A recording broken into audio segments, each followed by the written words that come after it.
llegada.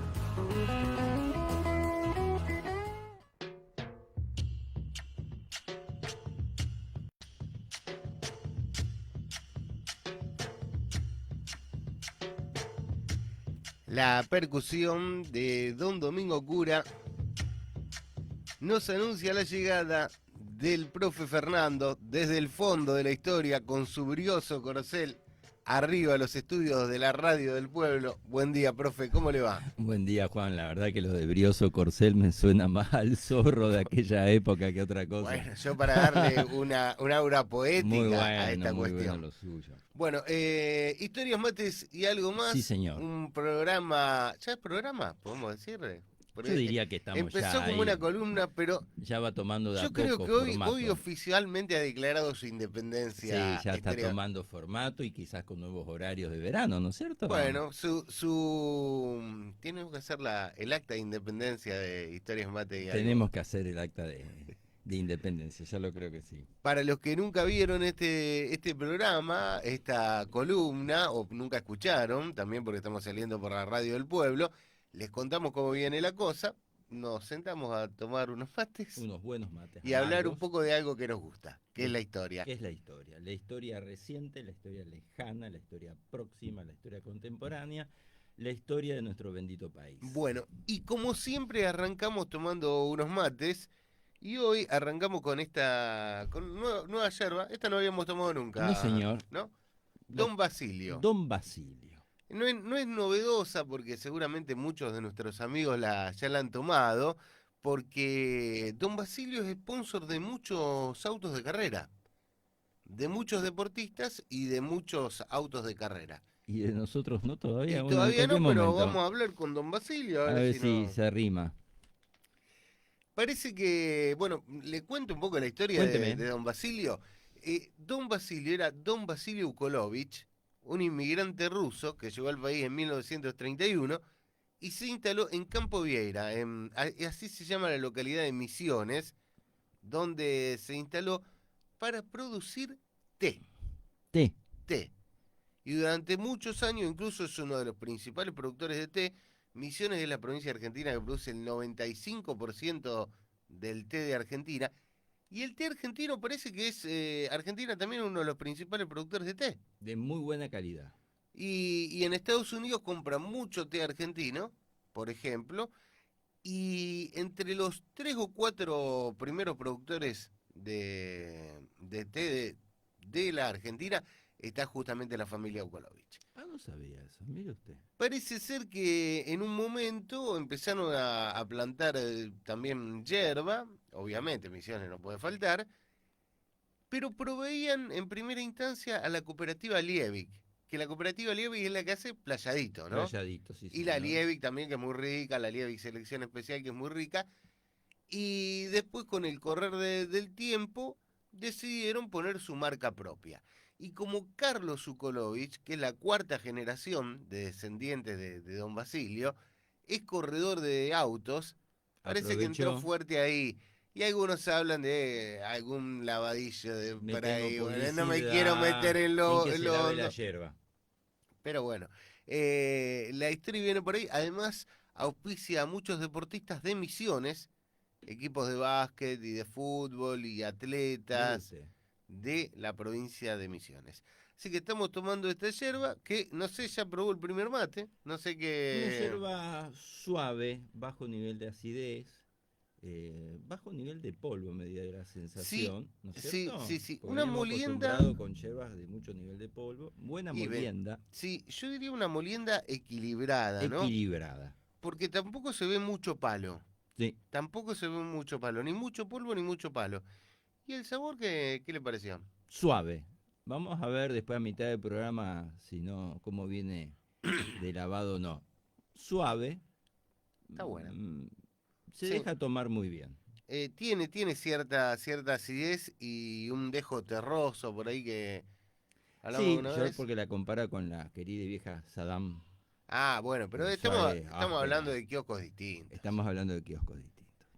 Yo particularmente, ya se lo he dicho reiteradas oportunidades, a mí me gusta así, en molienda, como que yo decía molienda como la tradicional argentina, y ayer, hablando con gente que ya peina canas y alguna que no las Ujú. peina más, que también son muy amantes del mate, me dicen que la yerba con palo surgió, se impuso en el mercado de la yerba en determinado momento en la década del 70, pero que antiguamente se tomaba mucha yerba despalada. No yerba despalada con la molienda uruguaya, esa de polvo, sino una despalada más parecida a la Salam, por ejemplo, ¿no? Ajá.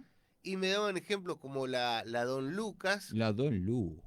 Sí, la señor. Nobleza Gaucha Paquete Rojo, me decían, que era la Nobleza Gaucha despalada. Despalada. Y también me hablaban de otra yerba despalada que no sé si sigue existiendo, pero que en su momento fue muy popular, que era Flor de Lis. Paquete blanco. Paquete blanco, Letra exactamente. roja. Sí, no es fácil encontrarla. Yo la No he sé si visto. existe todavía, pero me hablaban de Flor de Lis también como una yerba que tenía una versión despalada y que se tomaba mucha yerba despalada, que después con el tiempo se fueron imponiendo las yerbas con palo. Bueno, un poquito de historia hicimos. Me gustó, no me parece nada extraordinario, pero por 2.000 pesos que costó esta Muy buen yerba, precio. me parece que está ¿La más compró que bien. acá en la localidad? La compré acá en una esquina. Me imagino. Ahí está, ya sabe. Me imagino. Bueno, no sé qué historia nos trae hoy, profe. ¿Usted sabe qué día es hoy? ¿Vio el calendario? ¿Qué Hoy número es? es 29 de Sí, noviembre, pero señor. porque espié acá en el monitor. Hoy es 29 de noviembre. Es una fecha, vamos a hablar de un hecho muy importante en la historia argentina contemporánea, porque un 29 de noviembre, pero del año 1984, ¿sí? Ujú. O sea, hace exactamente unos 41 años, ¿sí? Argentina firma con Chile a través de una mediación papal un tratado que se llamó Tratado de Paz y Amistad entre Chile y Argentina, por quizás uno de los diferendos limítrofes más graves, más delicados a nivel territorial que tuvo la Argentina con nuestro país vecino, hermano país vecino, Chile. Dice hermano usted. Alguno le dirá, yo ese hermano Hermano, no lo quiero a ese hermano. hermano, sí. Y esto es importante tenerlo en cuenta porque Argentina mantiene una extensión territorial fronteriza con Chile enorme, Debe ser de las fronteras más extensas del más mundo. extensas del mundo que existen, sin duda, y permanentemente conflictiva a lo largo de toda su historia. ¿Sí? Ujú. Eso es como cuando usted tiene un vecino y con un vecino se lleva La las patadas mal, medianera, la que medianera, el árbol se pasa en las ramas y del que por otro ahí usted lado. hace un acuerdo, pero usted no sabe cuándo vuelve a haber un conflicto. Nosotros tenemos un historial, ¿sí? Con el vecino país chileno, de conflictos territoriales muy graves, y quizás este, que fue el famoso conocido como el acuerdo en función del canal de Beagle, prácticamente nos llevó a una guerra y que en realidad habría que remontarse tiempo atrás del año 84, porque nosotros cuando hablamos del año 84 es como que ya El llegamos al corolario. final de la historia, gobierno de Alfonsín, que recibe este problemita de arriba, y es cuando ya se firma el acuerdo. Pero para poder entender cuál fue el conflicto, cuál fue el desarrollo del conflicto del canal de Beagle, ¿sí? Tenemos que prácticamente en un principio remontarnos, ¿sabe a qué año? ¿A qué año? Al año del Mundial de Fútbol que gana la Argentina por primera vez, es decir, El 1978. año que nací yo. El año que nació usted, yo tenía unos 15, 16 años, nos tenemos que remontar, Aunque cosa usted no lo crea, increíble, el profe es más viejo que es un yo. poco más, aunque no parezca, pero Aunque sí. no parezca, porque parezca lo contrario. Pero nos tenemos que remontar al año 78, en donde la Argentina estaba viviendo el proceso de reorganización nacional, en donde mientras se estaban jugando los partidos de fútbol, estaban los desaparecidos políticos, estaba la escuela, la ESMA, con sus presos políticos, sus desaparecidos, o sea, había dos realidades que se estaban conviviendo en Argentina, y hacia fin del año 78 nosotros estuvimos a segundos, mire lo que le digo, no días, segundos de uno de los quizás enfrentamientos militares más terribles que podríamos haber tenido con nuestro país vecino Chile. Eso para enfocarnos en el año 78. Pero para poder entender un poco cómo surge este conflicto del canal de Beagle y el conflicto de tres islas que nadie conocía en su momento y que después todo el mundo en el año 78 la sabía de memoria, que era la famosa isla Lennon, Picton y Nueva, ¿sí? Era como la tríada de la Santa María.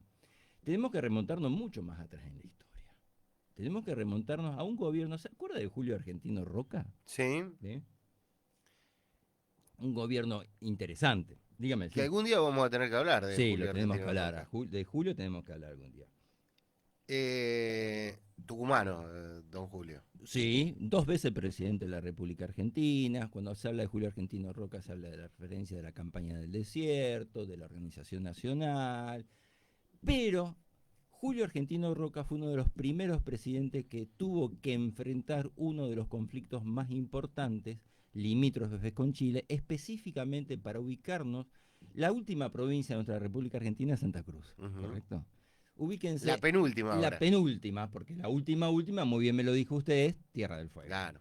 La penúltima es Santa Cruz, geográficamente. Si nos vamos bien al extremo sur, encontramos un parque nacional fabuloso, Parque Nacional Los Glaciares, una de las mayores reservas de agua del mundo del cono sur, que no viene de glaciales solamente por deshielos de montaña, sino por naturaleza de valle, con enorme cantidad de lagos, ¿sí?, de agua dulce, que algunos desembocan sus ríos al Pacífico, es decir, hacia Chile, otros desembocan el río hacia el lado del Atlántico argentino, una zona de muy difícil acceso, de toponía muy complicado, donde gracias a una persona que se conoce como Perito Moreno, que le debemos un programa a Perito Moreno, todo ese territorio pudo ser cartografiado.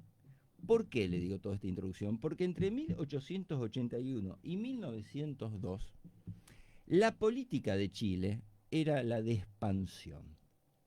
Y la de expansión, obviamente, sobre territorio nacional argentino. Ya en ese periodo hubo un conflicto muy importante, en donde se pudo llegar a través de un tratado, en donde nosotros prácticamente le cedemos parte de la costa del famoso Estrecho de Magallanes. ¿Se acuerda que habíamos hablado de Magallanes? Sí, sí. Que Magallanes venía bajando buscando una comunicación entre lo que era Atlántico y Pacífico. La encuentra en lo que se llama hoy Estrecho de Todos los Santos, que se llamaba en aquella época Estrecho de Todos los Santos, y que después se conoce como Estrecho de Magallanes. Viaje muy importante porque hay una de sus naves, ¿sí?, de Magallanes, avispa por primera vez, divisa por primera vez las Islas Malvinas. O sea, esto para que vean la importancia que tenía geográficamente esta zona. Y en ese momento Roca realiza un acuerdo de paz, ¿sí?, porque siempre se estaba con la hipótesis de conflicto, en donde le cedemos el Estrecho de Magallanes, parte del Estrecho de Magallanes, la costa, ¿sí?, y lo que es el territorio de Tierra del Fuego, ¿vio que es como un triángulo? Sí. La partimos por la mitad a partir de lo que sería el meridiano 68 y le decimos, bueno, del meridiano 68 para lo que sería el oeste, se lo cedemos a Chile, ¿sí? O sea que ya Argentina, desde un principio, en uno de los primeros conflictos que tiene con Chile en 1886-1902, comenzamos con nuestra política de ceder territorio nacional a cambio de poder mantener la paz entre países hermanos. Ahora, yo le quiero hacer una pregunta. Si yo tuviese sentado acá Ceder. enfrente a un profe Fernando chileno, ¿Quiere que le haga el acento? ¿me contaría otra historia distinta? ¿O me Sí. contaría la historia al revés, desde el punto de vista chileno? Yo creo que le contaría otra historia distinta, porque en la idiosincrasia chilena, si la audiencia nos está escuchando, busca por internet el escudo de la República de Chile, tiene una frase terrible. Dice, o por la razón o por la fuerza. ¿Se entiende esto? Es decir, o voy por las buenas o voy por las malas. Y la política que mantuvo Chile desde 1800 en adelante fue expandirse sobre territorio que no le pertenecía, territorio argentino. Argentino y de otras naciones también. Y también otras naciones, porque si no me quiero ir al La guerra norte, del los amigos Pacífico, bolivianos todavía lo tienen acá. Perú también ha perdido Perú territorio. también, Bolivia pierde la salida al Pacífico, pierde 2 provincias, Tacna y Arica, está la guerra del Pacífico, o sea, la extensión, muy bien vos me lo marcás, fue tanto hacia el norte como hacia el sur.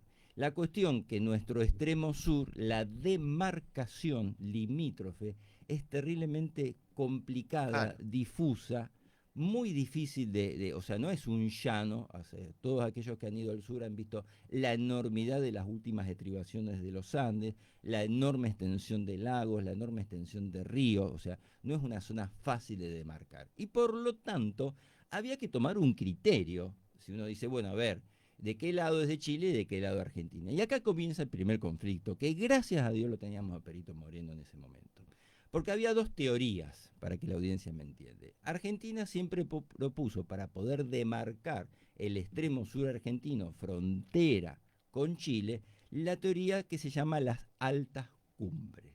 ¿Qué significa las altas cumbres? Si usted imagina que su micrófono es un monte, Roy, y este micrófono es el otro monte, ¿sí? La idea era, se marca una línea imaginaria divisoria entre el punto más alto a este punto más alto, ¿sí? Y esa línea recta entre un punto más alto a este otro punto más alto marcaba la zona limítrofe, acá tenemos un valle, ¿sí? Entre lo que sería Chile y Argentina. ¿Por qué? ¿Usted puede mover una montaña? No. No lo puede mover, no lo puede ni dinamitar. Entonces, en una zona tan compleja, en donde naturalmente el cordón de los Andes marcaba prácticamente el 90% de nuestra límite con Chile, Perito Monero, muy sabio, muy inteligente, dice, señores, tenemos que tomar la teoría de las altas cumbres, es decir, marcamos las líneas divisorias siguiendo los puntos más altos en línea recta. Claro. Clavamos una estaca en la cima del ¿Sí? monte y tiramos un Entonces vemos violín. acá, este de acá, este de acá, este de acá. Entonces obviamente la línea podía ser, ¿sí?, tipo poligonal, pero las líneas estaban marcadas por los puntos más altos. Obviamente. Ahora, ¿no tendría más lógica? Digo, le pregunto yo y me parece que con el correr de los años, con la llegada de la paz, un poco es lo que ha pasado, ¿no? Demarcar esa zona que no es habitable, que no, como una zona de conservación biológica, una zona compartida entre los dos países y que, porque realmente no es un lugar habitable, Cuando no, vos tenés como vecino un vecino joder, un país cuyo objetivo estratégico geopolítico es expandirse, ¿sí?, hacia lo que sería el este, el Atlántico, para poder obtener salida al Atlántico y obtener geopolíticamente la mayor cantidad de territorio, porque esto comprometía también el territorio antártico, esa posición que vos me estás diciendo, no hay lugar. no tiene lugar. No tiene lugar. Entonces, Perito Moreno, y estamos hablando de 1860, 70, 80, principios de 1900, donde obviamente no teníamos GPS, donde no teníamos satélites, donde no teníamos referencia satelital ni tecnológica, y por lo tanto, la única referencia de demarcación se realizaba a través de la visualización y el estado en el lugar, la presencia en el lugar. Y estamos hablando de lugares con muchísima baja nivel de presencia humana, o sea, prácticamente deshabitados, salvo por alguna que otra colonia, quizás alguna de origen galés, Claro. pero nada más. Entonces, la posición que toma el Perito Moreno fue magistral, ¿sí? Y marcó escuela, ¿sí? Señores, la división está dada por las altas cumbres. A Chile no le convencía esto, y Chile propuso otra teoría, que es la divisoria de aguas. ¿Por qué? Y lo voy a representar acá en imagen. Si usted está acá en el Fitzroy, que es uno de los montes, y acá en el Marrio, que es otro monte, acá usted tiene un valle. Y en los valles generalmente en sur Argentina hay una gran cantidad de lagos. Esos lagos, algunos desembocaban con pequeños ríos hacia el Pacífico, lado chileno, y hacia el Atlántico, lado argentino. La posición de la teoría que quiere imponer permanentemente Chile es, si el lago, imagínense que está de este lado, ¿correcto? Yo hago esta línea divisoria, ¿sí?, y digo, esto es Chile, esto es Argentina. Pero si este lago, por una cuestión de topografía, tiene un río que desemboca hacia el lado del Pacífico, hacia el lado de Chile, toda esta región le corresponde a Chile. Claro. ¿Entiendes? A lo cual Perito Moreno, muy astuto, dijo, señores, una montaña no se puede correr de lugar, ¿sí? Pero el curso de un río se puede modificar por cualquier situación natural, puede modificarse. Si no, Los pregúntenle a los chilenos, pampeanos con el Atuel. los chilenos claro, los chilenos dijeron, no, lo vamos a... Bueno, dice, ¿qué sabe qué hizo Perito Moreno? ¿Qué hizo? Se fue al sur argentino. Se fue a una zona de un río llamado Río Fénix, que desembocaba un lago hacia el lado del Pacífico, ¿sí? Se fue con una cuadrilla de hombres y le cambió al curso del río su orientación y se lo mandó al Atlántico. Y le dijo, ¿vieron, señores, que el curso del río se puede modificar? Porque ahora, si se llama Fénix el río, le modifiqué el curso y lo hago desembocar al Atlántico, toda esta región es Argentina. Y entonces ahí entramos, como siempre pasa en los conflictos entre Argentina y Chile, en una posición en donde no avanzamos ni para atrás ni para adelante, porque normalmente siempre la cesión la hacía la Argentina. ¿Me sigue hasta acá? Sí, sí, lo sigo. Y por lo tanto, la cuestión limítrofe, en ese momento, en el gobierno de Roca, nosotros cedemos costa del canal de Magallanes, que no era de pertenencia en absoluto de Chile, cedemos la enorme isla, a la mitad de las islas de Tierra del Fuego, por la mitad, cuando hay un meridiano del 68 que corta por completo. Sí, incluso usted para llegar a Ushuaia tiene que pasar por territorio Para chileno. llegar a Ushuaia, eso lo quiere decir, Por tierra. tenemos que pasar por tierra, por territorio chileno, tenemos que pasar por aduana, están los carabineros, mucha gente que ha pasado por ahí sabe cuál es el trato de los carabineros con los argentinos, un trato, la verdad, bastante feo, bastante tosco. O sea, tenemos que pasar esa humillación, uno diría. Pero va. Pero la cuestión que en ese momento se llega a un acuerdo, en ese momento Chile tenía una armada mucho más poderosa de la que tenía Argentina, pero quedan un montón de cuestiones sin resolver. Entre ellas, 3 islitas que nadie conocía y un canal. Canal de Pilc y 3 islitas que nadie conocía, llamaba Isla Lennon, Picton y Nueva. Así las cosas, el tiempo fue pasando, ¿me sigue? Fue pasando y llegamos al año 1971. Mire qué salto me pegué. Y en el año 1971 nosotros en Chile tenemos un presidente democrático, Salvador Allende, derrocado en el 73 por la dictadura del general Pinochet. Pero en Argentina veníamos con un gobierno dictatorial. ¿Se acuerda del general Alejandro Lanús en que Sí, dijo, me acuerdo. si viene Perón me como un sapo? Bueno, él mismo. Y hacen un acuerdo, como esos temas estaban sin resolver, ¿sí? Lanuse con Allende hacen un acuerdo y dicen, tenemos que resolver estos conflictos, como no nos ponemos de acuerdo, vamos a buscar un árbitro internacional, o sea, un tercero, ¿sí? Que haga un laudo que defina esta posición y lo que diga esta posición internacional lo vamos a aceptar. ¿Y a quién fuera a buscar? A un neutral, me imagino. Adivinen quién. No sé, dígame. Sí sé, pero... La reina Isabel II de Inglaterra. Pero lo hubiesen puesto a Pinochet directamente. Bueno. A laudar. Uno cuando lee la historia dice, Dios santo bendito. Bueno, Lanús se lo firma y dice, no hay ningún problema, vamos para adelante. Perfecto. Los equipos de topografía británicos, argentinos, chilenos comienzan a definir, pasa el tiempo, años 71, 72, 73, llega el mes de mayo de 1977, se tomaron su tiempo. Sí. Para el mes de mayo de 1977, nosotros lamentablemente del lado chileno ya no tenemos un gobierno democrático, ¿sí? Allende había sido derrocado y asesinado en el Palacio de la Moneda por Pinochet. Tenemos a Pinochet en una dictadura de las más terribles de Sudamérica. Y año 1977, nosotros en Argentina también no estamos en un proceso democrático. Tenemos el famoso proceso de reorganización nacional con Videla a la cabeza, Macera y Agosti. O sea que los dos países se encuentran sin sistemas democráticos en ejercicio. Viene el laudo o el fallo de la reina, firmadito por la reina Isabel II, y dice, adivinen qué. Adivinen. Le da a Chile todo lo que había pedido y más. ¿Cómo dice? Sí, señor. Le da el canal de Beagle, que le permite también a la Argentina tenga navegación. Le da la posesión de 3 islas que eran territorio argentino, la Lenos, Picton y Nueva, ¿sí? Y si eso fuera poco, siempre se habla de esas 3 islas, pero aparte de esas 3 islas, hay más de 8 islotes en esa zona, que también se los cede generosamente a Chile. Y lo peor de todo es que nosotros nos encontramos en el cono sur, ¿sí? Las últimas estribaciones de un país en función de los meridianos, por acuerdo internacional del Pacto de Posesión de los Territorios Antárticos, la última derivación del último meridiano de tu territorio te da una cierta soberanía de ejercicio sobre las Islas Malvinas. Claro.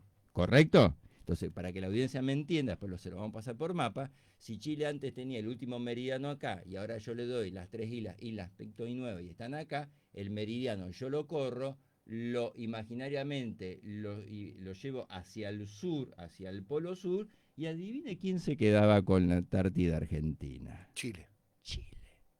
No solamente porque el meridiano se cruza así, y hay toda una zona de exclusión económica exclusivamente chilena, o sea que nosotros no solamente perdíamos posesión del extremo sur, perdíamos geopolíticamente un paso estratégico como el Canal de Beagle, perdíamos 3 islas importantes y su proyección, que era lo más importante de todo, perdíamos el control de todo lo que es el territorio antártico argentino, en donde la Argentina es pionera en investigación y pionera en presencia en sus bases militares. Sí, los primeros en tener población permanente también, ¿no?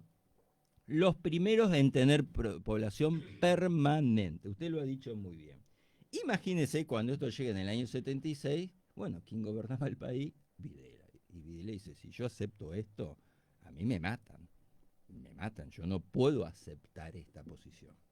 Entonces, bueno, de milico a milico, podríamos decir, lo llama Pinochet y digo, che, Pinocho, vamos a encontrarnos, porque esto la verdad que el audio ahí, pero a mí... Pinocho le decía. A Pinochet se lo di, el apodo chileno sobre Pinochet es Pinocho.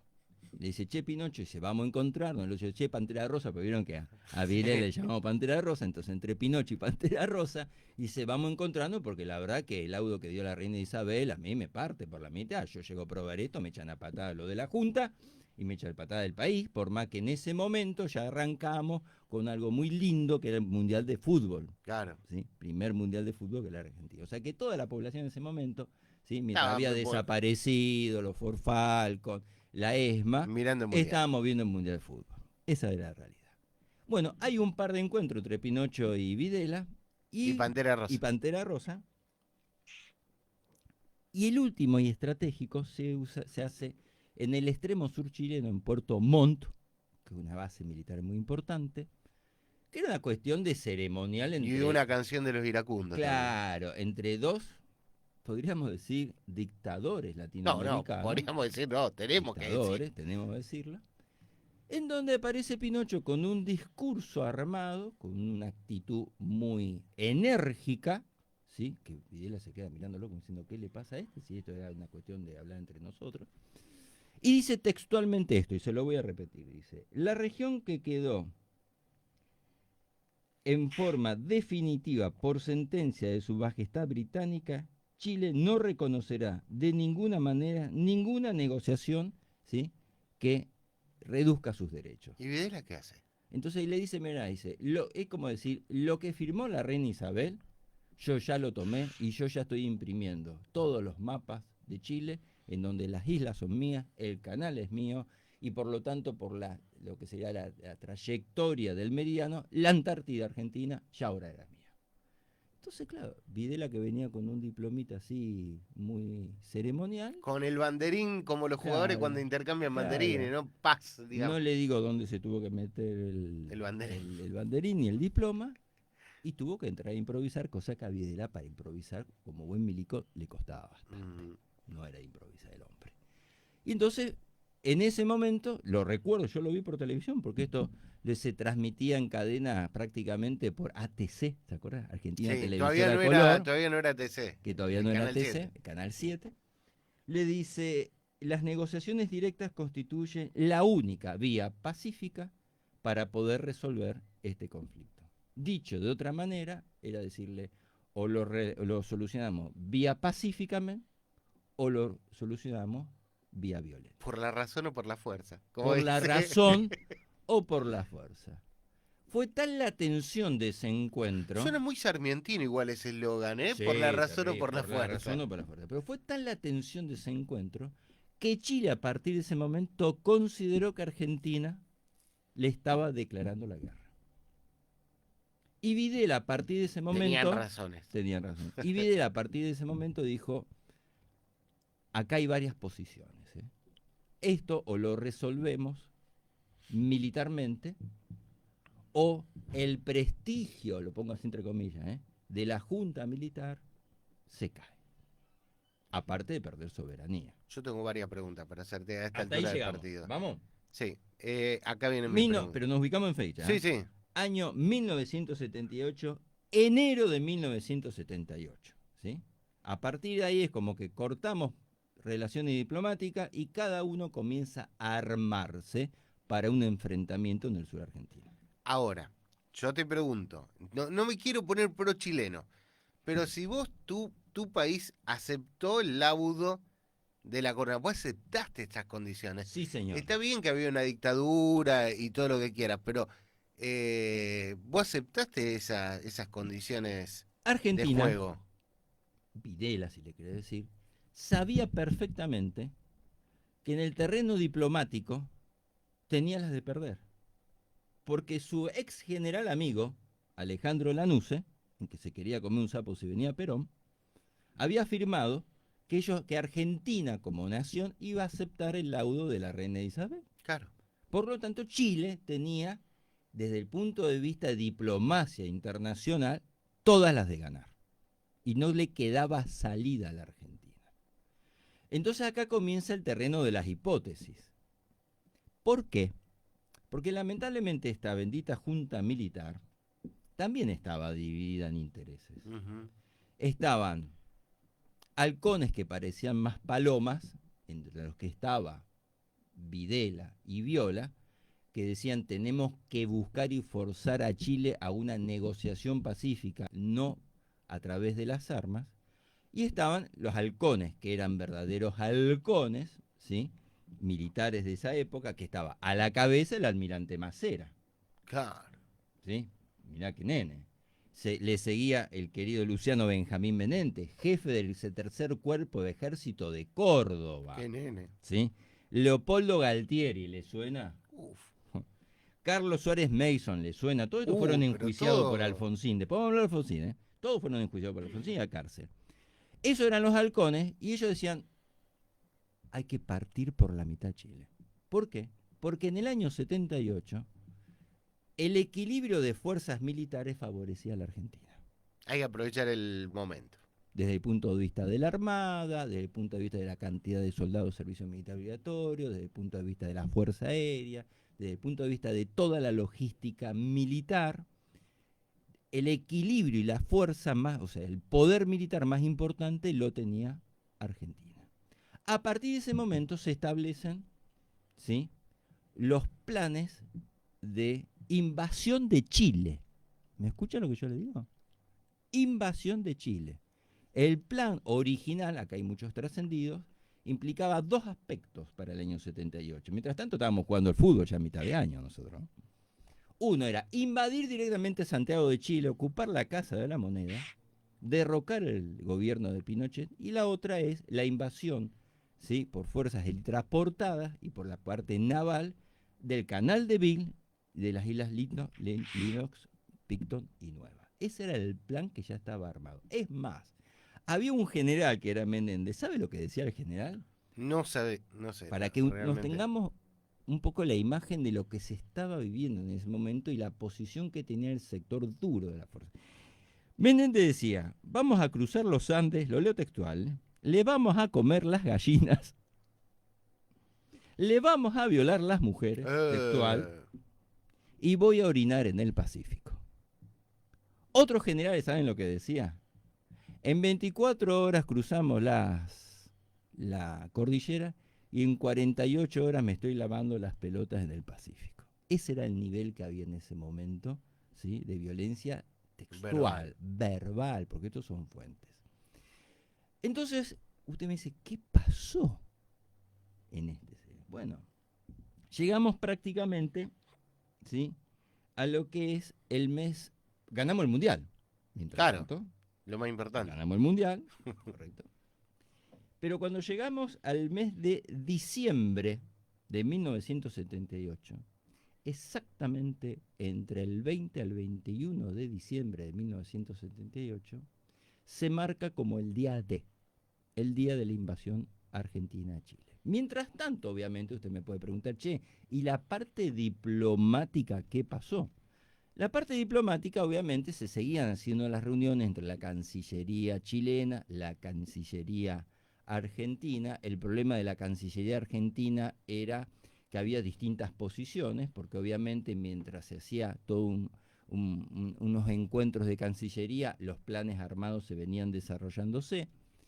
Y en ese momento, en ese periodo, nosotros nos encontramos, ¿sí?, con una situación que fue fortuita para algunos, fue que llega al Vaticano un papa, el primer papa que no era italiano, era polaco, mejor dicho, el primer papa polaco, Karol Wojtyła, Juan Pablo II, ¿sí?, una persona que intervenía mucho en los países, o sea, que viajó mucho por todos los países del mundo, ¿sí?, en donde ya se estaba hablando la posibilidad, ¿sí?, de que si las conversaciones a nivel diplomático no avanzaban, se pudiera realizar una mediación. Usted cuando tiene un conflicto de aviso con alguien tiene 4 caminos, esto para que lo sepa la audiencia, ¿sí? La negociación directa, te junta con el vecino y dice, mirá, me molesta la rama, vamos a cortarla, bueno, la corto, no hay ningún problema. La mediación, cuando viene un tercero y trata de llegar a un punto entre los dos, ¿sí? Un tribunal internacional, busca un tribunal, ya es un tribunal internacional, que a nosotros siempre le habíamos elegido a Reino Unido, si no fue, que, o sea, ese camino estaba, y la guerra. En el año diciembre de 78, los únicos caminos que habían quedado era la posible mediación de algún enviado papal, y mientras tanto se llevaban adelante los planes de invasión de Chile. ¿Me sigue hasta acá? Sí, lo sigo, por supuesto. ¿Sabe que estaba viendo las tapas de los diarios de esos días? Terribles. Léame Eh, alguna. por ejemplo, ¿qué quiere le diga? Bueno, El querido 21 de Clarín. diciembre. La actitud chilena atenta contra nuestros derechos. Título de tapa de Clarín. En respuesta al presidente de Estados Unidos, James Carter, Sí, señor. el teniente general Videla afirmó que las actitudes de Chile violan derechos argentinos. Eso decía el 21 de diciembre de 1978 la tapa de Clarín, que ya el 22 de diciembre dice Chile emplazó piezas de artillería en el Beagle. Sí, señor. O sea, se va poniendo más seria la cosa. Se va poniendo más seria, mucho más seria, porque como yo le decía recién, o sea, la fecha del día D, que era el ataque sobre la frontera chilena directa y la ocupación de las islas, es más, nosotros en esa época sabe que teníamos 4 submarinos operativos, ¿sí? San Luis, San Juan, Salta y Santa Fe. Uno de esos 4 submarinos ya estaba en aguas del Pacífico. Y nosotros en esa época teníamos 5 batallones de Me nombraste infantería. San Juan, es el Ara San Juan, Si no me equivoco, creo que es el Ara San Juan. el del hecho El del del gobierno hecho. de Macri, Exactamente, exactamente. Submarino alemán de corto alcance. Y teníamos como mínimo 5 batallones de infantería de marina, de los cuales iban a movilizar 4 sobre el canal de Beagle, y teníamos fuerzas aerotransportadas listas, y teníamos la flota de mar preparada, ¿sí? Preparada para cualquier ataque. Y yo, si la gente que me escucha tiene un par de años, recordará que hacia fin del año 78, en muchas ciudades de Argentina importantes, como Rosario, Buenos Aires, centros neurálgicos, se realizaban las prácticas de oscurecimiento. ¿Usted se acuerda lo que es eso? No. Sí, sí, he escuchado. Las prácticas de oscurecimiento eran conflicto, era una hipótesis de que la ciudad podía ser bombardeada, ¿sí? Y por lo tanto se recurría a una estrategia prácticamente de la Segunda Guerra Mundial, que era apagar todo foco lumínico, o sea, que la ciudad no tuviera ninguna fuente de luz en absoluto, ni siquiera la colilla de un cigarrillo, para que en el hecho de un intento de bombardeo de la ciudad, ¿sí?, pudiera haber alguna confusión por parte de los atacantes.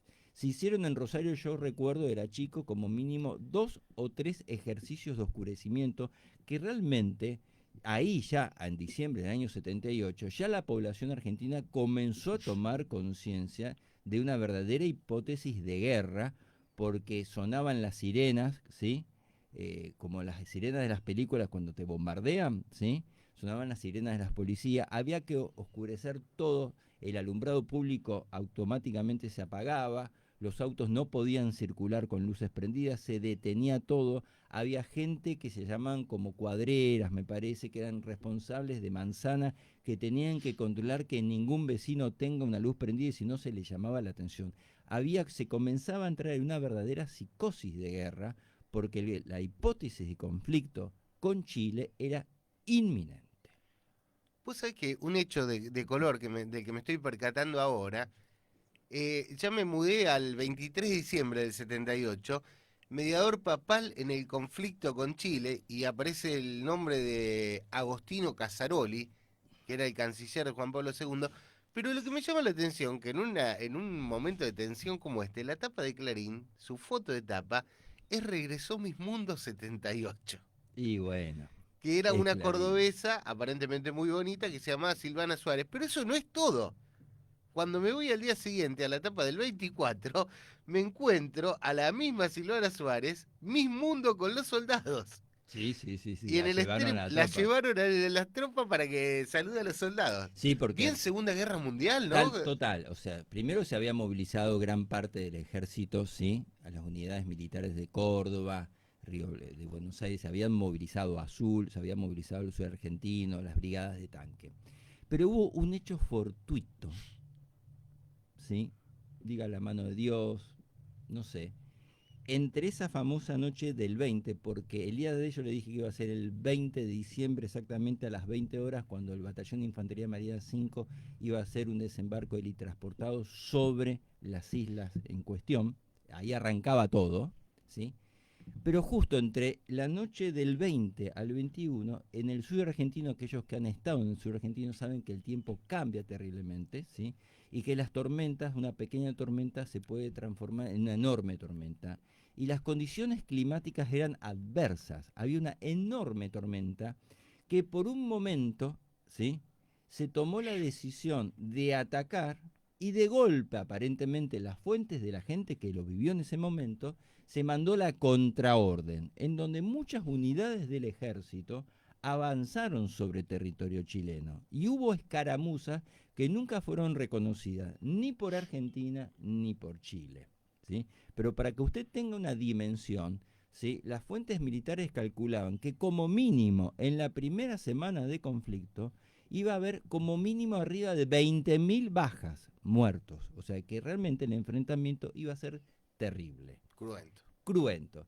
Esa tormenta que frena los planes de invasión y que algunas unidades del ejército argentino no lo llegaron a recibir, ¿sí?, dio la posibilidad a que entre la mediación papal en ese momento a través de un cardenal mano derecha de Juan Pablo II, responsable de la Biblioteca Vaticana. Dicen que en su memoria llamaba Cardenal Zamoré, ¿sí? De golpe pasa por la oficina de Juan Pablo II y dice: che, vení para acá, andate ya a la Argentina, porque hay que detener este conflicto entre estos dos países hermanos.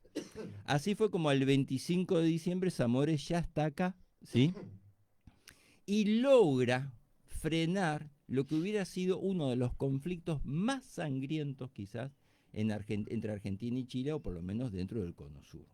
Lo logra frenar, lo logra detener, ¿sí? Eso es lo que nos está diciendo hoy la historia, pero ahí no termina la historia. ¿Por qué no termina ahí? Claro, porque estamos hablando del año... Bueno, le pusimos, digamos, entró el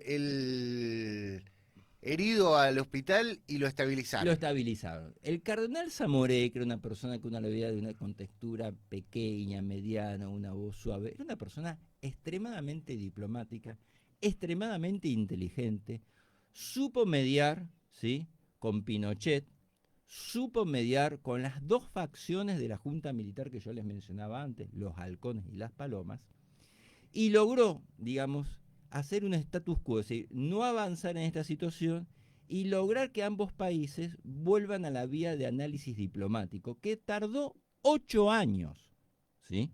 Se hizo un acuerdo en Montevideo donde ambos países deciden no enfrentarse militarmente, ¿sí? Y poder retomar las conversaciones de paz que concluyen en un acuerdo el 29 de noviembre de 1984. Y ahí encontramos a otra parte de la historia.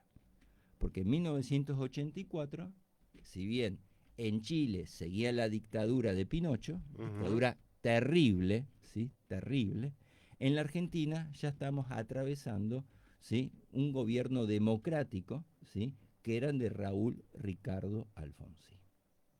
Y ahí me tomo un mate. Tómese un mate y me interesaría saber qué pasó.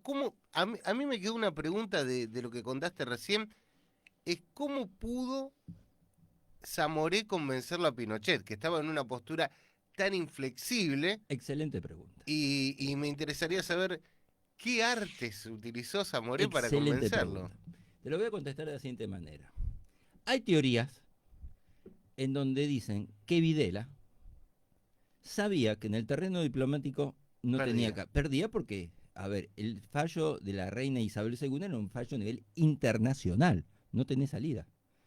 Entonces, dice que la estrategia de Videla y las palomas de la Junta Militar definieron de llevar al extremo a Chile a un enfrentamiento militar, cuando en ese momento Argentina tenía un poder militar superior. De manera que cuando Chile ve la situación de una posible invasión aérea, marítima y terrestre sobre territorio chileno, sabiendo que militarmente tenía las de perder, le iba a doblar el brazo, ¿sí?, a Pinochet, y Pinochet iba a aceptar una mediación que en este caso fue del cardenal Zamoré. Entonces algunos dicen que aparte Videla tenía esa imagen más católica, entre comillas, no quería el derramamiento de sangre, entre comillas, digo entre comillas, o sea, la posición es llevemos a Chile hasta el extremo de la guerra para que vea que potencialmente lo que ganó en el terreno diplomático, Argentina lo iba a ganar en el terreno bélico militar, porque era una potencia militar superior, levemente superior, pero superior, ¿sí?, a Chile, y aparte tenía muchísimos más recursos humanos en ese momento, porque tengamos en cuenta la diferencia de población, y en ese momento la Argentina contaba con lo que se llamaba el servicio militar obligatorio y cuadros de oficialidad profesionales de la Armada, de la Fuerza Aérea, como si después lo demostraron en Malvinas. Entonces, esa fue la estrategia. Zamoré lo entiende así, se supone, ¿sí? Zamoré lo entiende así, y obviamente hay mediaciones secretas que nosotros no vamos a saber qué se dijo. Pero en resumidas cuentas, Zamoré va a hablar con Pinochet, le dice a Augusto, porque no creo que le haya dicho obviamente. Pinocho, Augusto, mira, el loquito este, si lo dejo, te pasa por encima, fíjate a ver si podemos hacer un laudo esto así va a terminar mal. Distinto. Y como Chile históricamente tuvo una estrategia expansionista que sabe en qué se basa, es muy, muy fácil, ¿eh? Hacemos 3 pasos para adelante y retrocedemos 1. O sea, gané 2. Entonces ya Chile había hecho 3 pasos para adelante, ¿sí?, con el acuerdo de la reina Isabel II. Sabía que si retrocedía un paso, iba a seguir ganando igual, ¿sí? Acepta la mediación. Esa mediación llevó mucho tiempo, ¿sí?, y se resuelve definitivamente en el año 1984 con el gobierno de Alfonsín. Y ahí es otra historia. Bueno, y ahí llega algo que también se conmemoró hace poco, un aniversario que es el plebiscito del 84. Claro, que muy bien. Si yo no estoy sí, equivocado, es la primera elección en democracia. Sí, señor. Primero tenemos que ubicarnos. ¿Se acuerda que nosotros habíamos hablado ya de la asunción de Alfonsín como primer presidente luego del proceso de reorganización? No hace mucho, que ganó con una abrumadora cantidad de votos. El ejercicio presidencial de Alfonsín fue entre el año 83 al año 89, julio de 89, no diciembre, se tuvo que ir antes. Alfonsín, su gobierno estuvo signado por 5 situaciones muy complicadas, ¿sí? Económica, política y socialmente. Tenemos que reconocer a Alfonsín que fue el presidente que llevó a las juntas militares a juicio, ¿sí?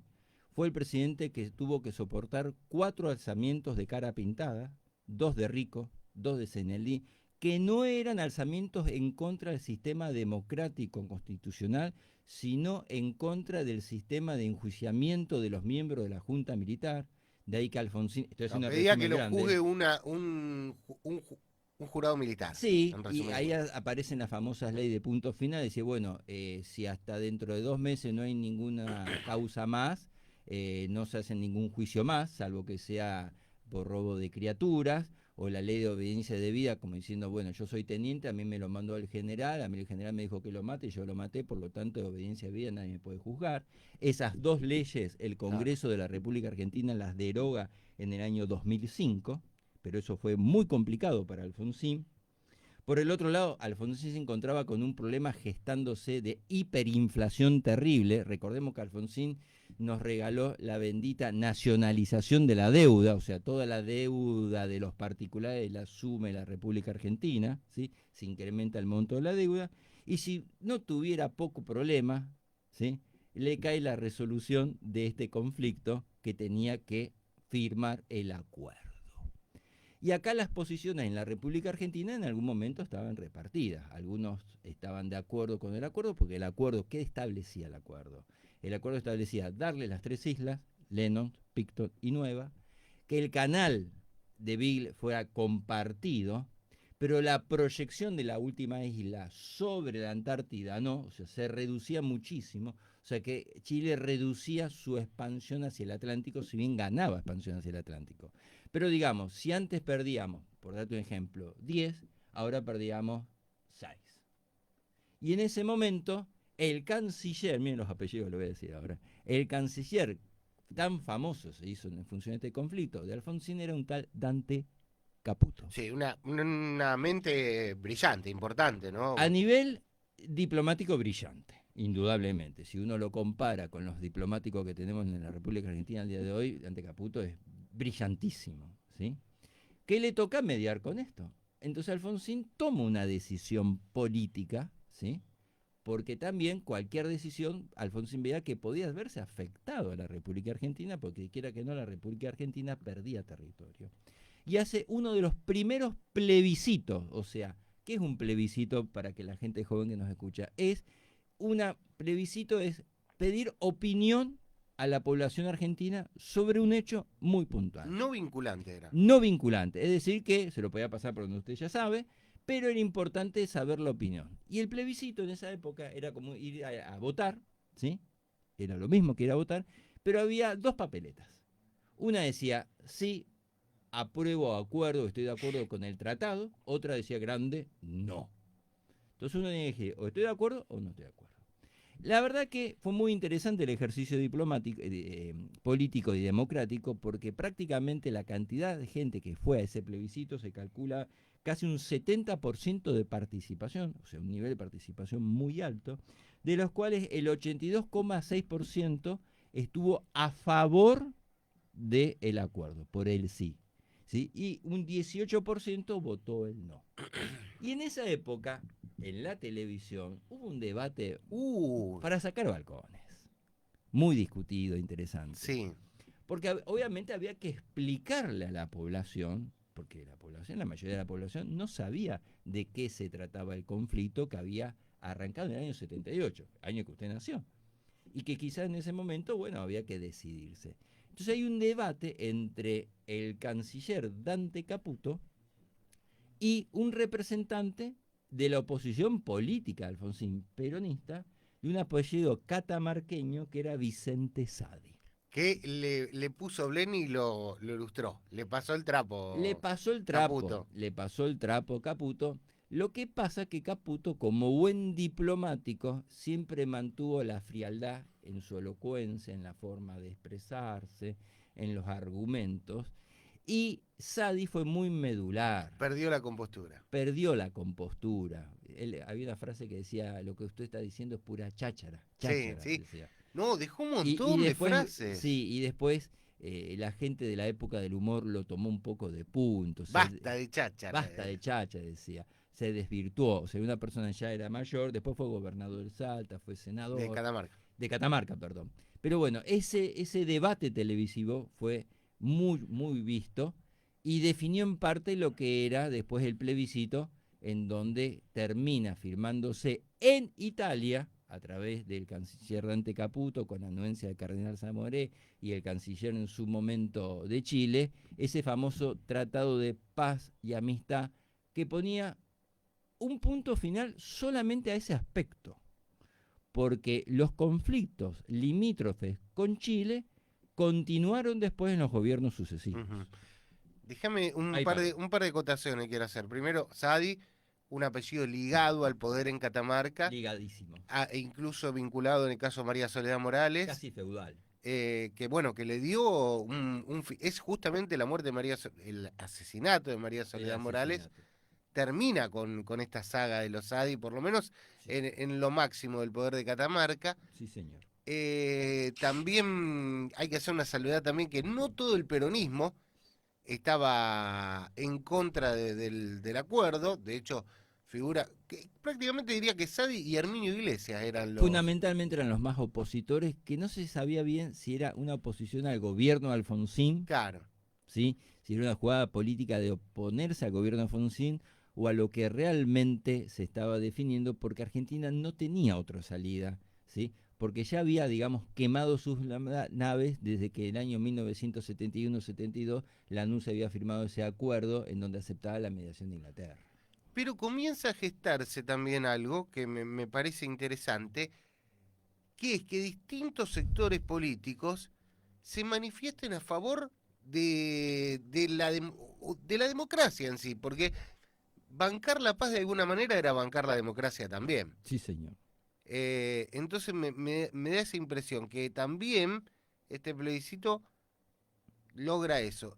No sé si yo le estoy dando el examen, Sí, profe. en realidad, digamos, reforzó, ¿sí?, el ejercicio democrático en un gobierno de transición a la Claro. democracia, ¿sí?, en donde se tuvo que oponer a un poder político oculto terrible, muy fuerte, que se opuso en un principio a los juicios de las Cortes, ¿sí?, que a la vez estaba hackeado económicamente, porque la situación de la Argentina durante el gobierno de Alfonsín, con el famoso plan Primavera, ¿se acuerda? Del Austral, generó un proceso de hiperinflación realmente que quebrantó en gran medida la fortaleza que tenía el gobierno de Alfonsín. Y por lo tanto, ¿sí?, este tema era un tema medular que en cierto sentido yo creo que Alfonsín salió fortalecido políticamente.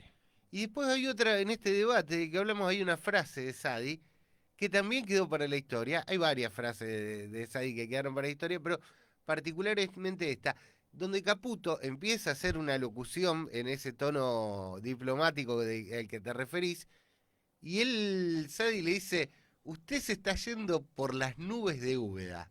Cierto. No sabemos muy bien qué quiere ¿Qué decir, significaba? porque aparentemente hay una obra donde un rey, una obra árabe, de la literatura árabe, donde un rey manda a hacer exploración de un territorio en las altas cumbres, bien podría ser la cordillera de los Andes, a un soldado, un capitán, y este capitán se encuentra con una señorita, se enamora y parece que van a cosechar el beso que crece en El la beso. penumbra, en las altas cumbres de Úbeda, Sí, que es más, en las nubes de Úbeda. yo creo que si uno lo busca por YouTube, el debate uno lo va a Sí, encontrar. sí, No sé está, si en está. su totalidad. La cuestión, Y está ahí, es muy y interesante. es muy interesante, la cuestión que este tratado, ¿sí?, de paz y amistad no resuelve definitivamente todos los puntos de conflicto que hasta el día de hoy nosotros tenemos, ¿sí?, en nuestra frontera con Chile, porque es un problema latente. En que vino después inmediatamente, al poco tiempo, ya con otro gobierno, en el riojano Menem, fue el famoso de la laguna del desierto, ¿sí? Que lo único que voy a decir con respecto a este tema, para no exponerlo, extenderme mucho, en este momento, durante el gobierno de Menem, nosotros manteníamos relaciones carnales con Estados Unidos, algo bastante parecido a lo que es hoy. Y Menem por lo menos tuvo la inteligencia de decir vamos a poner como mediador para laudar este conflicto a una potencia extranjera y se decide que es Norteamérica. Y gracias a las relaciones carnales que tenemos, Norteamérica en ese momento, si no me equivoco, gobierno de Bush, decide que Argentina tenía la razón y por lo tanto no perdimos un territorio enorme conocido como Laguna del Desierto, ¿sí? Porque en ese momento, por lo menos Menem se había dado cuenta que si nosotros íbamos a un laudo internacional nuevamente con Inglaterra, íbamos a seguir perdiendo territorio. Y no le quedó en ese momento más posición a Chile que aceptarlo. Pero hasta el día de hoy hay muchas partes de nuestra frontera del extremo sur argentino, sobre todo la región de los Landes glaciales, de puntos que no están marcados Claro. y que por lo tanto en cualquier momento indudablemente pueden generar un punto de conflicto nuevamente, ¿sí? Porque el antecedente ya lo tenemos, de que siempre cuando había, en el 90% de los casos, salvo en el caso de Laguna del Desierto, nuestros conflictos fronterizos con Chile, Argentina lleva la de perder. Y indudablemente siempre hay una posición de tensión militar, ¿sí? En esa frontera, porque últimamente, y yo creo que pasó el año pasado y pasó a principios de este año, en donde a veces uno corre picaresca, en forma pícara, el mojón de la bandera un poquito más para el lado chileno, y Chile comienza a hacer toda una histeria de que están invadiendo su territorio. O sea, que hay una cuestión en esa región de permanente tensión. En una región que es una de las reservas de agua dulce y naturales más importantes del cono sur, que lamentablemente Argentina tiene con un nivel de población bajísimo, por lo cual genera una cierta duda hacia su futuro. Y mucha de esa población es de origen chileno. Y mucha de esa población, cualquiera de los que han estado visitando Ushuaia, la región del sur, en donde el concepto de nacionalidad y soberanía se vive de una manera a flor de piel muy distinta a lo que se vive en otras regiones del mundo. O sea, lo viven a flor de piel, tienen el sentimiento de soberanía y de tierra y de pertenencia mucho más fuerte quizás de lo que podemos tener nosotros Sí. a la distancia. De hecho, si nos remitimos a los resultados electorales de la consulta popular por el canal de Beagle, si bien en Tierra del Fuego también ganó el sí, ganó en todas las provincias y territorios nacionales, no, prácticamente no, ganó en todas las provincias, en Tierra del Fuego el 40% de la población vota por el no. Vota por el no. Y es la provincia en la que más gente votó por el no. O sea, es una corroboración de lo que vos estás diciendo, ¿no? Y ahora la última pregunta que me queda, por lo menos a mí, es, y me estoy poniendo medio como un abogado del diablo, van a decir que soy pro-chileno ahora, pero te quería preguntar, en este contexto, en el que vos me contaste toda esta historia del 78, de la invasión inminente que terminó frenándose por una tormenta de Argentina sobre Chile, me quiero trasladar al 82 y a decir, bueno, que hayan apoyado a los ingleses y que te hayan batido, que hayan dado... Tiene su lógica, ¿no? Tiene su lógica, totalmente, sí. Tengamos en cuenta que Chile, dentro del conflicto de Malvinas, generó todo un apoyo logístico a Inglaterra desde el punto de vista de investigación, de información. Cada vez que un avión salía de las bases del sur argentino, Chile lo detectaba y le informaba automáticamente al Reino Unido. Eso se llama traición, no le veo otro concepto de lo que es la hermandad entre países hermanos latinoamericanos. Obviamente que Chile mantiene, digamos, en su ADN, más allá de los gobiernos, ¿sí? Una posición de política de expansión geopolítica sobre territorio argentino, eso no lo dudes. Lo hará de una manera más diplomática, de una manera más violenta. Siempre acá depende la inteligencia de hombres en su momento como el Perito Moreno, de poder defender realmente el territorio argentino y la soberanía nacional. Y la última es así, después del planteo que vos me hiciste, que siempre está inminente ahí alguna cuestión territorial con Chile, lo que sí quería preguntarte es que si de alguna forma este tratado de paz de 1984 termina de descartar la hipótesis de un conflicto bélico o le da... Sí, en su momento termina de descartar la hipótesis de un conflicto bélico porque en esa teoría de avanzo 3 pasos y retrocedo 1, Chile saca una gran tajada sobre el territorio argentino, Ujú. obtiene soberanía sobre las islas, obtiene manejo del control del canal de Beagle, obtiene paso hacia lo que sería país vía oceánico, ¿sí? Obviamente que sí, sí. Y dije la última, vengo diciendo la última y hice 3 preguntas. Sí me gustaría saber qué ganamos y qué perdimos con ese tratado de paz. Yo creo que en el momento, a ver, si uno se pone en el lugar de la madre de los soldados, o sea, se ganó la paz, se ganó evitar un derramamiento de Sí, sangre, veníamos de Malvinas. ¿sí? Obviamente, en el 78 y después fue Malvinas, ¿cierto? En el 78 se evitó un derramamiento de Pero sangre. en el 84 debe haber estado muy latente eso de En el Malvinas, no queremos otro 84 conflicto estaba bélico. muy, muy latente y en el 84 nuestras Fuerzas Armadas estaban totalmente devastadas después del conflicto de Malvinas, tan devastadas como están hoy, o sea, no tenían capacidad operativa como las tiene al día de hoy, ¿sí? Entonces, yo creo que por un lado lo que se ganó era preservar la paz, preservar la vida de miles de jóvenes de argentinos, porque no, mira, yo me acuerdo siempre una frase de un militar argentino, un comando argentino que luchó en Malvinas, que después participó en política, que su figura es muy discutida, que se llama Aldo Rico. Ujú. Y Aldo Rico dice, siendo militar él y comando, dice, la guerra es la acción más ilógica del ser humano. O sea, o sea, no hay hecho más ilógico en la vinculación entre el ser humano que la guerra. O sea, te está dando todo un fundamento, digamos, pacifista. Pero también reconoce que a veces la guerra es el único camino que te queda para defender tu propia soberanía nacional. Y con esto ya damos por Yo cerrado creo que sí. el programa. Y hay un hecho que va a tener lugar en aniversario en estos días. Se van a cumplir años también de el último levantamiento cara pintada, Sí, señor. el del 3 de diciembre de 1990. Yo no sé si esto estará en la agenda para el sábado que viene o si buscaremos otro tema. Operación Virgen del Luján, Seineldín, Buenos Es el Aires. cuarto levantamiento cara El pintada. cuarto, el Vos último. me dijiste 4.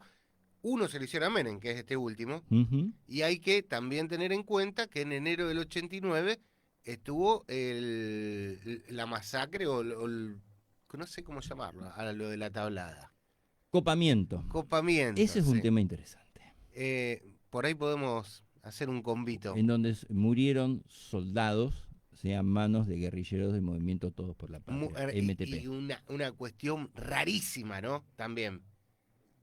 Estaban todos muy sucios ahí, ¿eh? Sí, no, pero muy, muy turbio, Sí, sí, claro, sí. muy turbio y muy extraño de entender. Pero lo vamos a dejar, no sé si para Lo enero, podemos dejar en agenda, es un tema muy interesante. y tenemos también los levantamientos de esto, ya que me lo nombrabas Aldo Rico, ¿no? Que fue protagonista de los dos primeros, De los dos primeros, del de Semana Santa y el de Monte Monte Caseros. Caseros, sí señor, También Operación Dignidad, Monte Caseros. estábamos en ese momento con las radios en la Estábamos con oreja. la radio y la televisión, no había, me acuerdo, redes como ahora, Ahora ¿sí? podemos marcar yo me estoy yendo ya por la rama, una continuidad de eso que empezó con el apoyo de ciertos sectores del peronismo al sí en este plebiscito y el apoyo que termina dándole Cafiero en Semana Santa a Menem, a Alfonsín, Alfonsín, que es una contundencia muy importante, ¿no? importante. Pero eso ya es otra historia. Otra historia que seguramente vamos a charlar en algún otro momento. Bueno, este es el momento en el que yo elijo una canción para retratar esta columna, este programa ya. Este programa. Y hoy me lo voy a traer a Papos Blues. Papo, napolitano. Claro, viene el volumen 2 de Papos Blues, tenía un tema que es quizá uno de esos temas que los fanáticos de Papo no deben querer tanto, pero que es un temazo,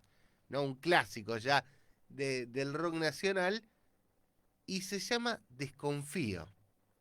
Que un poco es lo que le pasa a los argentinos con los chilenos y a los chilenos con los argentinos, siempre estamos desconfiando el uno del otro. Así que bueno, el Carpo llega acá a Historias Mates y algo más con Desconfío. Ese un viejo blues me hizo recordar. Me parece excelente. Gracias, Nos profe. vemos la próxima. Un abrazo. Chao, chao.